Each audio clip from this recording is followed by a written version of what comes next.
जी श्रीवास्तव जी, ममता बनर्जी करना क्या चाह रही हैं? वो मंच से जिस तरीके की भाषा का इस्तेमाल करती हैं, ये भी आपने बयान सुना और कल के भी हम बयान सुन रहे थे जिसमें वो महिलाओं से कह रही थी कि आपके घर में आप जो खाना बनाती हैं, आपके पास तमाम औजार है ना, कोई आए तो तैयार हो जाना लड़ने के लिए।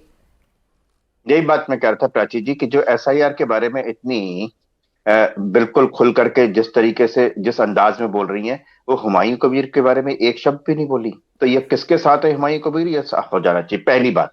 दूसरी बात, भाटी जी और भाटी जी की पार्टी कहते देखो हमने डिमांड की थी कि समय सीमा बढ़ाई जाए और चुनाव आयोग को करनी पड़ी। तो दूसरी बात ये बड़ी साफ हो जानी चाहिए कि चुनाव आयोग विपक्षी दलों की उस मांग को जो सही होती है उसको मानता है, तो इस बात को भी मान लेना चाहिए। तीसरी बात, मैं आपको कहूं कि ममता बनर्जी मुख्यमंत्री पद की उम्मीदवार हैं, अभी चुनाव नहीं हुए, वो कहें कि मैं मेरी पार्टी ने मुझे मुख्यमंत्री पद का उम्मीदवार बनाया, अखिलेश यादव हो या कोई स्टालिन हो, कोई भी हो, इसलिए अब मैं शपथ क्यों लूं?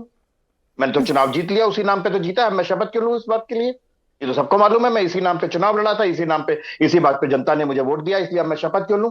ये कोई बात नहीं होती ना। जो मैंने प्रेस कॉन्फ्रेंस करके एक बात कह दी, लेकिन मैं जाऊंगा नहीं, अपने आप जिसने करना कार्रवाई करे। अपने आप भी कार्रवाई हुई। मैं एक बात बड़ी साफ सी कहता हूं प्राची जी, एसआईआर के बारे में, ये तमाम लोग जो हैं, 60 लाख लोग हट गए, 60 लाख लोग हट गए। कल डिफरेंट चैनल पर आकर के पूर्व चुनाव आयुक्त जो हैं, जो ज्वाइंट डायरेक्टर थे, उन्होंने भी कहा, तमाम लोगों ने कहा, सुप्रीम कोर्ट ने भी कहा, अरे भाई 65 लाख लोग कट गए तो वो सड़क पर क्यों नहीं आए कि मेरा वोट देने का हक है? आपने कैसे मेरा वोट काट दिया? अरे 65 लाख में से 65 लोग तो आ जाते कम से कम सड़क पर आके। कहते हैं आपके तमाम चैनलों के रिपोर्टर माइक लेकर के खड़े होते हैं हर बूथ पर, वहां पे आके कोई कहता देखो जी मैंने पिछली बार वोट दिया था, इस बार मेरा वोट नहीं है।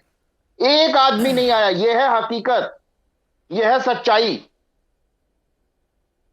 वोट चोरी, वोट चोरी, ये सिर्फ यहां के लिए नहीं है, ये वहां के लिए है जहां पे लोगों को ये दिखाना है विदेश में कि भारत में लोकतंत्र नहीं है। ठीक है, देश के लोग तो जानते हैं कि मैंने वोट दिया है, मैंने किसको वोट दिया है ये भी मालूम है मुझे। मैंने सामने वीपीटी देखी।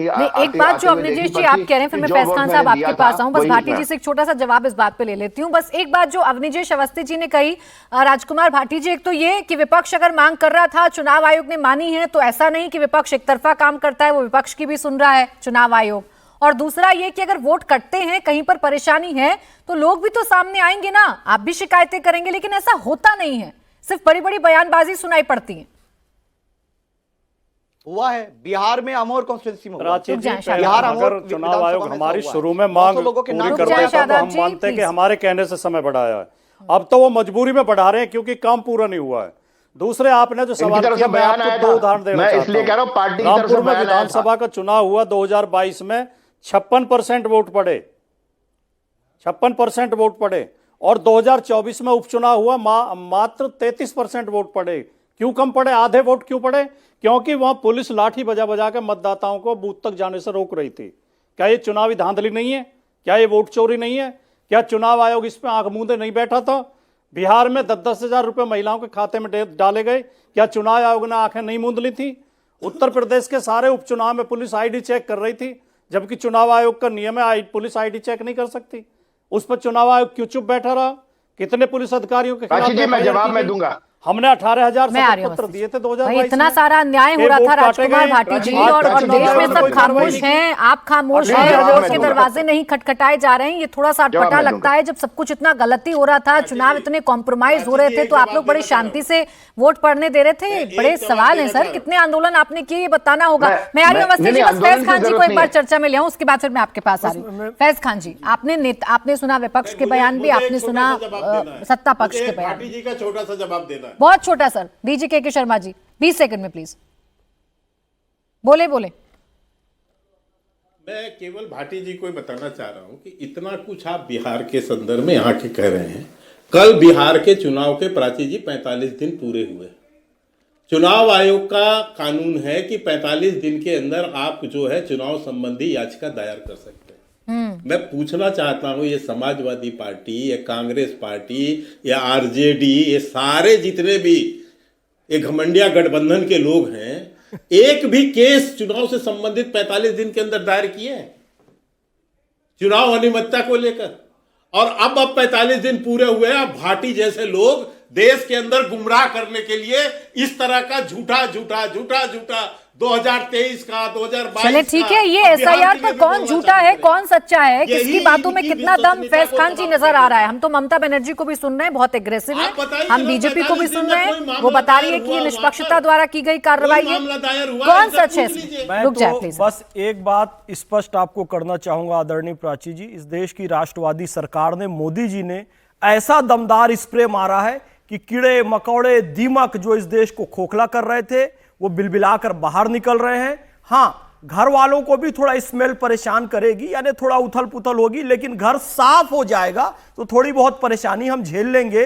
ममता बनर्जी जी से मेरा निवेदन है, संविधान से बढ़कर कोई नहीं है। मैं कहूं मेरा जन्म होकर 45 साल हो गया, भारत भूमि पर रह रहा हूं, मैं एसआईआर फॉर्म नहीं भरूंगा। तो मेरे पिताजी का नाम मोहम्मद इस्माइल खान है, उनके पिताजी का नाम मोहम्मद इब्राहिम खान है, उनके पिताजी का नाम वजीर खान है, उनके पिताजी, अब मैं अपने सारे खानदान का नाम ले लूं, सब भारत में पैदा हुए, भारत की मिट्टी में दफन है, तो मैं एसआईआर का फॉर्म नहीं भरूंगा साहब? ऐसा थोड़ी होता है। विक्रम सिंह जी के साथ था कल, मैं डीजीपी है उत्तर प्रदेश के पूर्व, उन्होंने कहा उनके पास भी फॉर्म आया, गलतियां हुई तो फॉर्म रिजेक्ट कर दिया, कहा फिर से भरो, मैंने फिर से फॉर्म भरा। हर संवैधानिक पद का व्यक्ति, संवैधानिक पद से रिटायर हुआ व्यक्ति, एक सामान्य भारतीय नागरिक, एक सामान्य जूता सिलने वाला हमारा मजदूर भाई से लेकर प्रधानमंत्री तक सब एसआईआर का फॉर्म भर रहे हैं। तो ममता बनर्जी इस तरह का स्टेटमेंट देने वाली को, इससे अहंकार झलकता है उनका। दीदी, अहंकार समाप्त कीजिए अपना, हिंदी में बोलिए, बंगाली में बोलिए,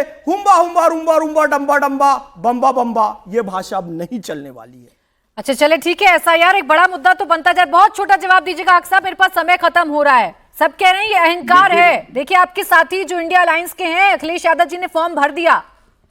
देखिए, सबसे बड़ी बात है प्राची जी, इन्होंने हमारे जो फैज खान साहब है, ये भारतीय जनता पार्टी का समझ लिए ये मुखौटा बन करके खड़े हैं। इनका नाम फैज खान के नाम का जगह पे कुछ और होना चाहिए। ये ममता बनर्जी को शिक्षा दे रहे, तालीम दे रहे। ममता बनर्जी से बीजेपी पूरा बीजेपी घबराता है। इकलौती एक ममता बनर्जी है जो पश्चिम बंगाल पर हावी नहीं हो सका और नहीं हो पाएगा। अभी आपकी थोड़ी देर पहले जो मेरी ममता बनर्जी बोले हो ना, उसकी रिकॉर्डिंग निकलवा के पहुंचवाऊंगा दीदी तक। और मैंने आपत्ति की है कि ममता दीदी बोलो, और जहां हमारी बड़ी बहन गलत होगी उनको बोलेंगे, जहां छोटा भाई गलत होगा दीदी उनको बोलेगी, लेकिन ऐसे अपमानजनक शब्दों का प्रयोग नहीं करूंगा जैसे आपने किया है। कैसे लोग हो